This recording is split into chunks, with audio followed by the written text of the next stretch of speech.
Hi, this is Mrs. Helton, and we are starting our first unit in computer applications. We are going to be talking about digital life today and what that means for you and what you see in your life when we talk about digital life. So, to get us started today, we're going to go through a PowerPoint to kind of help me guide you along what it is that we're learning. So, I'm going to go ahead and open up that PowerPoint, get it started. Okay, digital citizenship is our theme, and we're going to be talking about this for at least the whole quarter.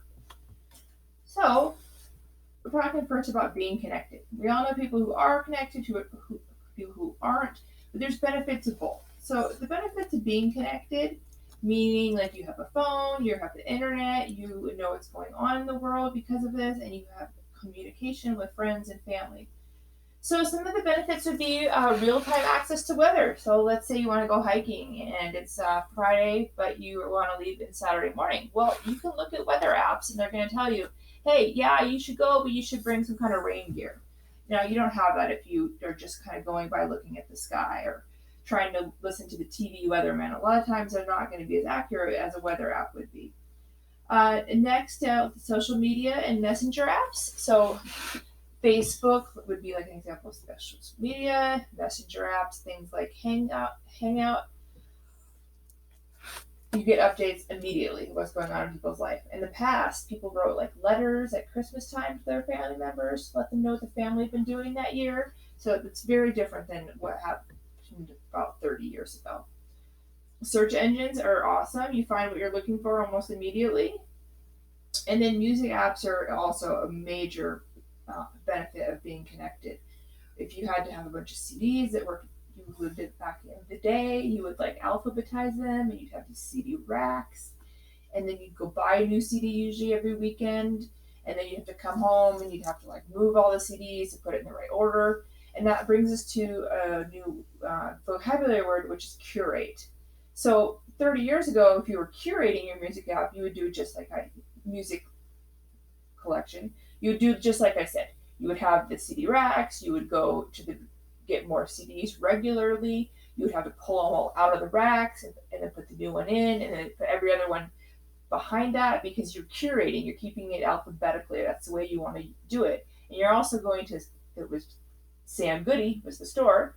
You would go there regularly to update your collection. Whereas today, you're doing the kind of the same thing, but you're just doing it like on your computer or on your phone, but you might be in some way curating it, just like I was talking about how we used to do it with CD racks.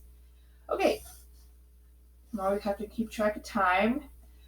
Okay, let's go on. We're going to listen to a very short video.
Okay, so just a little bit of information about digital life and how much it shapes your life. Okay, so let's go on. So we talked about like things you can do online, like connecting with family members, checking out weather apps, but there's a lot of offline activities too that we have to recognize. So we want to be balanced. So offline activities include playing sports, it's great because you get out there and you run and you just feel good afterwards, and also you get to have fun and be competitive. Going into nature is another thing. Maybe like going on a hike, it makes you also feel like relaxed when you're done with it, and you can see like birds and trees, things like that you've never seen before. The types of birds and types of trees. Being with people in person, having a relationship is more fulfilling than having a relationship with somebody you've never met online, because you get to connect and you see their feelings and you can sense what they're thinking, and it's an amazing experience, and everybody knows what I'm talking about. And then we talk about the senses, like our five senses: sight, smell, touch, taste, and hear. You don't get all of that online, and it's important to realize that you get two senses online, and that's you only see and hear. Now you could say that you touch because you have a mouse or keyboard, but that's not how senses work. We want something that activates you and makes you feel alive. And keyboarding typing doesn't make you feel alive. But you do get to see, and you do get to hear online. But we want you to have more than that. Okay, I'm checking my time. Okay, we've got a couple of minutes. Okay, so we have a couple digital literacy vocab words. We have cyberbullying, which we're going to talk about a lot, about court cases that have occurred about cyberbullying, so you can make your own decisions about it. Curate, we talked about that, how I said back in the day we had all the CDs and the CD racks, and we went to Sam Goody every weekend. Well, you can curate the same thing with pictures and music. There are collections that you organize. Okay, feministas. Okay, and I know I'm not going to always say this right because I am just following a guideline for what's important, but I don't always know exactly how to pronounce everything. But they're fake Instagram accounts, and usually these are made to just be funny and goofy, but sometimes people use them to be cruel and mean. So it's important to know that there's both the good and the bad. Intentions in line. It's very important. Like you might say something just trying to be funny, but it might come off as being mean. But really, what it means is we have to look at what was your intention. It was always come back to you, and what was your intention. So we we, we can we can feel bad about people not knowing our intention, but only we know our intentions. And then we talked about the five senses and the two senses. Okay. So finally, for the students who've been with me since the beginning of the year, we've done three things. We got our Gmail account. We got our typing account, which we typed 7 minutes.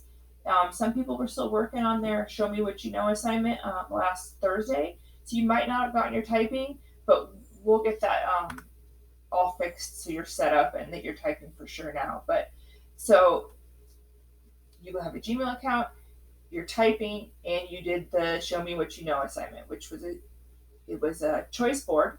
And you picked one thing to show me like what you know, so I know how you're doing in computers. So for those of you coming in today, that's about what we've done. You'll have to do Gmail account, you'll have to get a typing account, but the Show Me What You Know, we're just going to have to move on from there because I don't want you to have to go back and do work. But for everybody who was with me, I transferred all those grades over to your new class.